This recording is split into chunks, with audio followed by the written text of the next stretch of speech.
एक बार पुनः तहे दिल से स्वागत है आपका अनोखी और अद्भुत कहानियों के इस मंच पर। आज की कहानी है एक शेर और एक गाय की। एक बार जंगल में एक गाय चरने के लिए निकली। अचानक उसने देखा कि थोड़ी दूर पर एक शेर उसकी ओर दौड़ा चला आ रहा है। वो डर गई, मुड़ी और जान बचाने के लिए भागी। किसी भी क्षण वो शेर के पंजे में आ सकती थी।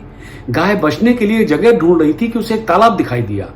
एक पल भी बगैर गंवाए गाय तालाब में कूद पड़ी।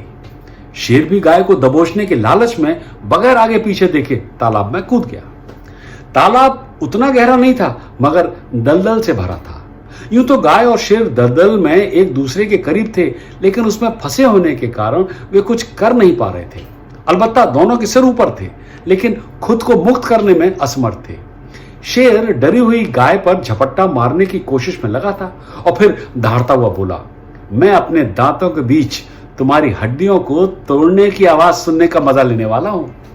गाय बेचारी सहमी हुई थी, कुछ नहीं बोली। दलदल में फंसा शेर कुछ कर नहीं पा रहा था। वो गुस्से में भड़क गया और जल्दी वो भयावह भी हो गया, मगर गाय तक पहुंचने में की उसको कोई संभावना ही नहीं मिल रही थी। संघर्ष करते हुए शेर को देखकर अचानक गाय हंसने लगी। हंसने लगी और शेर से पूछा, क्या तुम्हारे पास कोई मास्टर या मालिक है? शेर ने तिरस्कार पूर्वक उत्तर दिया, मैं जंगल का राजा हूं। ये क्या सवाल पूछा तुमने? मुझे क्या जरूरत किसी मास्टर या मालिक की, मैं खुद का मास्टर हूं। तब गाय ने कहा, माना कि तुम जंगल के राजा हो, लेकिन इस दलदल में तुम्हारी सारी शक्ति तुम्हें बचाने में विफल रही और तुम भी नहीं बचोगी। इस दलदल में तुम्हारी भी मौत लिखी है। शेर खिसियाते हुए बोला। गाय धीरे से मुस्कुराई और बोली, नहीं, मैं बच जाऊंगी। मैं बच जाऊंगी, मैं नहीं मरूंगी। ओ, मैं जंगल का राजा होकर खुद को इस दलदल से मुक्त नहीं कर सकता, तो फिर तुम एक साधारण सी गाय होकर यहां से कैसे बच सकती हो? शेर ने पूछा। गाय ने धीरे से उत्तर दिया, मैं इस दलदल से खुद को मुक्त नहीं कर सकती, लेकिन मेरा मास्टर, मेरा मालिक मुझे इस दलदल से निकाल लेगा। देखो, जब सूरज डूबेगा और वो मुझे घर पर नहीं पाएगा तो मेरी तलाश में आएगा। एक बार जब वो मुझे मिल जाएगा तो मुझे यहां से निकाल कर घर ले जाएगा। यह सुनकर शेर निरुत्तर होकर खामोशी से गाय को देख रहा था।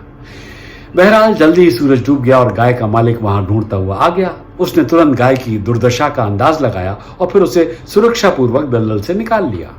जब गाय और उसका मालिक घर जा रहे थे तो दोनों ने एक दूसरे को नए सिरे से आभार महसूस करने के लिए देखा और फिर शेर की स्थिति पर उन्हें दया आई रही। उसे बचाने में उन्हें खुशी होती अगर शेर उन्हें अनुमति दे देता। कहानी खत्म। देखें क्या सबक सीखा हमने इस कहानी से। यही कि गाय एक आत्मसमर्पित हृदय का प्रतीक है, शेर एक अहंकारी मन का प्रतिनिधित्व करता है और मास्टर या स्वामी या मालिक गुरु या भगवान का प्रतीक है। दलदल है प्रतीक इस दुनिया का और शेर गाय का पीछा दर्शाता हुआ हमारे अस्तित्व के लिए संघर्ष का है। इसलिए हमें उस परमेश्वर को अपना मालिक बनाकर हमेशा अपने साथ रखना चाहिए। आज के इस महामारी के दौर में कोरोना दलदल का प्रतीक है, शेर कोरोना से उत्पन्न अतिरिक्त समस्याओं का प्रतीक है। मनुष्य गाय के समान है। सिर्फ ईश्वर की आस्था और हमारा संयम ही हमें इस कोरोना रूपी दलदल से बाहर निकाल सकता है। अगर आप महसूस करते हैं कि इन कहानियों से कुछ बात बन रही है तो इस वार्तालाप को आगे भी बढ़ाइए और लोगों के साथ साझा कीजिए। मैं अकेला कहां तक कर पाऊंगा। अगली बार एक और ऐसी ही अनमोल कहानी, ऐसे ही अनोखे अंदाज में